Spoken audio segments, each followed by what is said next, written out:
समझे बेटा।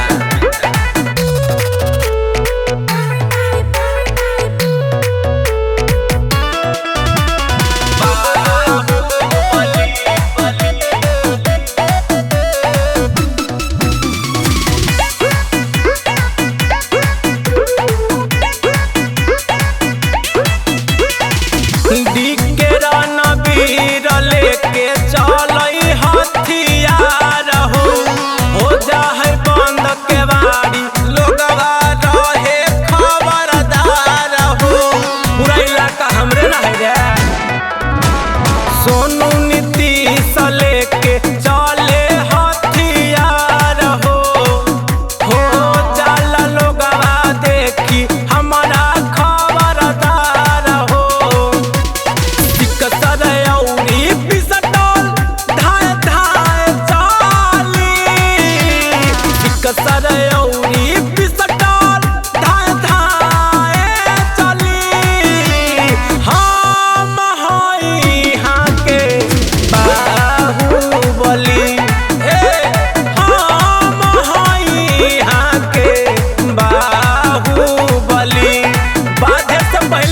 बुझ जो न तो बुत जी में।